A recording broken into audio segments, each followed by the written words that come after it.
Hi! So this is a simple day in my life as a student mom from PUP Open University na currently nagpapagaling pa after a major operation. Today is Wednesday and may deadline ako bukas pero tinapos ko na siya today. Second day na rin pala ni Jay sa kanyang tutoring, so samahan niyo ako for today's video. So, ayun nga, bukas kasi yung deadline nito and naisip ko gawin na siya today para wala na akong isipin bukas. Itong handwritten midterm essay from chapters 1 to 3 ng Organizational Management and Change.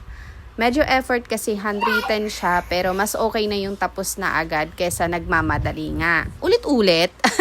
So, hindi pa rin ako makakilos normally ngayon kasi kakagaling ko lang sa operation. So, as much as possible, light task lang muna ginagawa ko.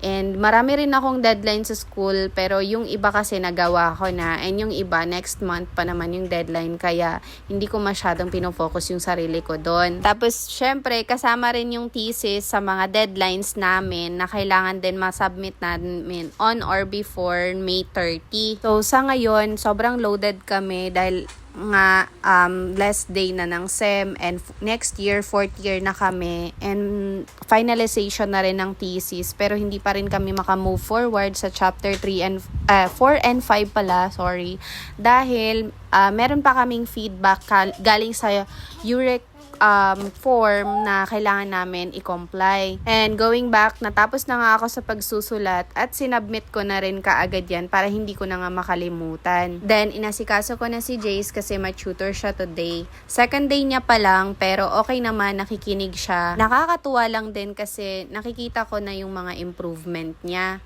Dati, nahirapan pa siya mag-hold ng pencil. Ngayon, marunong na siya at sumusunod na siya sa teacher niya. Nagsisend din yung teacher niya ng mga clips. So, papakita ko mamaya sa bandang dulo yung mga clips na sinesend sa akin ng teacher. So, bilang nanay, dumaan din ako sa pace na nag-aalala ako. Kasi parang delayed siya before sa pagsasalita, sa paglakad, sa pagtubo ng ngipin. So, napaisip talaga ako dati kung okay lang ba siya. Bala ko pa nga siya ipa-check before. Pero ang tagal ng waiting time ng doktor kaya hindi na natuloy. So, instead tinutukan ko na lang siya, in-enroll ko siya sa daycare and malaking tulong yun sa kanya lalo na sa pakikisalamuha or yung socialization. Ngayon, sobrang iba na siya. Ang dami na niyang tanong. Like kanina, umuulan tapos tinanong niya, what happened to the plants?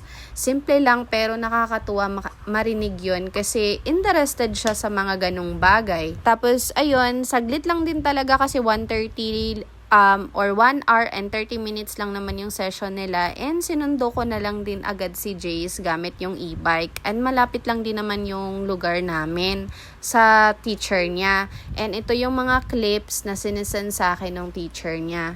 Kaya ayan, sobrang proud ako kasi from dati na nag-aalala ako. Ngayon, nakikita ko na okay siya. Okay pala siya.